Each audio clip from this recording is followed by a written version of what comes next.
Let's talk about the future of medicine. We're living in this incredible time where we can cure cancer using a patient's own cells. But at the same time, our health systems are struggling just to keep up. That's the massive paradox at the heart of the pharmaceutical industry right now, and we're going to break it all down. So, the big question is, which way does it go from here? Are we on the brink of a tech-fueled revolution that's going to change medicine forever? Or is the whole system going to get bogged down by politics, regulations, and just gridlock, stopping all that incredible innovation in its tracks? I mean, look at these two possible futures. They could not be more different. On one side, you have this utopian vision, AI-driven discoveries, personalized care, cures for diseases we thought were untouchable.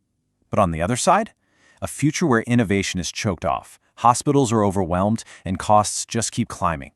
The stakes are incredibly high. And this isn't just some abstract idea. It's already showing up in the numbers. Just look at this. Between 2018 and 2024, pharma investors saw returns of about 7.6%. The rest of the market, 15%. That's less than half.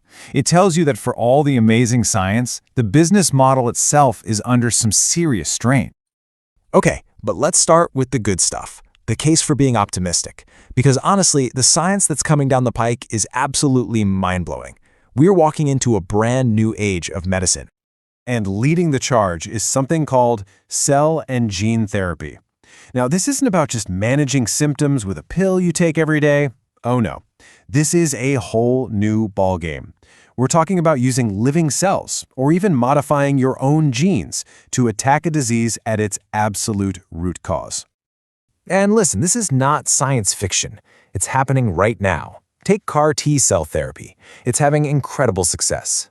We can literally take a patient's own immune cells, reprogram them in a lab, and put them back in to become a super targeted weapon against cancers like leukemia. We are talking about potential cures here. And the rocket fuel behind all of this? You guessed it, artificial intelligence. AI can sift through biological data at a speed and scale that is it's not humanly possible. This is letting researchers spot promising drug candidates way faster, which helps bring down the insane cost of R&D and gets new medicines to the people who need them sooner. And the industry is going all in. They're not just dipping their toes in the water.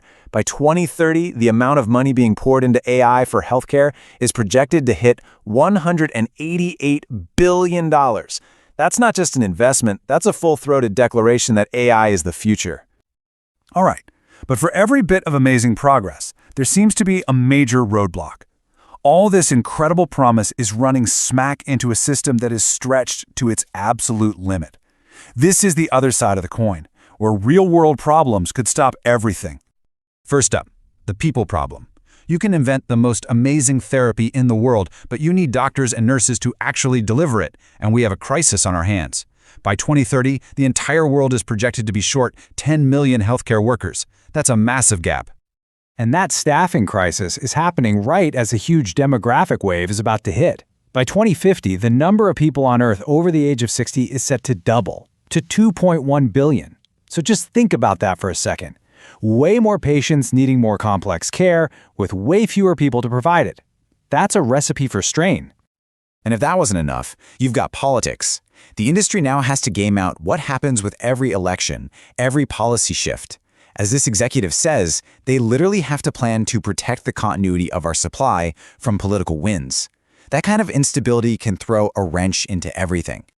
A perfect example of this is the Inflation Reduction Act in the US. Now, it's designed to lower drug costs, which sounds great, but the flip side is that it's projected to cut pharma revenues by nearly a third over the next decade and a half. So it begs the question, if that money disappears, where does the funding for the next round of life-saving research come from? So you've got these two massive forces clashing, breakthrough science and systemic bottlenecks. So what's a company to do? Well, they're rewriting the rulebook. Let's dig into the new pharma playbook for surviving and thriving in this new world. It really boils down to 4 huge strategic shifts. First, make R&D smarter and faster with AI. Second, stop trying to be everything to everyone and just dominate where you're already strong. And the last two are huge. Start talking directly to patients and stop thinking of yourself as just a pill maker. Become a total health solutions provider. So what does this look like on the ground? Well, it means clinical trials are moving out of the hospital and into people's homes. Factories are getting smart, using AI to predict problems before they happen. And maybe most importantly, the walls between industries are crumbling. Pharma is teaming up with tech giants and local health clinics because they finally realize they can't do it all alone. And all this pressure has created this new sense of urgency. The old model of relying on one or two blockbuster drugs is dead. Now it's about having a constant stream of new treatments. The new mindset is always be launching. Just look at GSK. They're expecting to launch 12 new treatments in 2025 alone. The pace is just relentless. You know, when you put it all together, what you're seeing is a complete philosophical shift. The old way was all about mass production, one drug for millions of people. The new model flips that on its head. The goal isn't just to sell a product, it's to create a better experience, a better outcome for each individual patient. But here's the thing. You can have the best AI, the best strategy, the best science in the world, but at the end of the day, it's all meaningless without the right people. This whole thing, whether we get that amazing future or the one we're all worried about, it all comes down to the human factor. And companies get it. They know this revolution runs on brain power, not just computer chips. That's why a whopping 70% of them are planning to pour money into AI training for their employees next year. They're realizing that to get the most out of these powerful new tools, they have to invest in their people first. The word of the day here is agility. The pharma employee of the future can't just be a brilliant scientist. They have to be a scientist who understands data, who is comfortable with technology, and, most importantly, who has the mindset to constantly learn, unlearn, and relearn as the world changes around them. Adaptability is everything. And finally, none of this works without trust. If people don't trust the technology or the companies using it, the whole thing falls apart.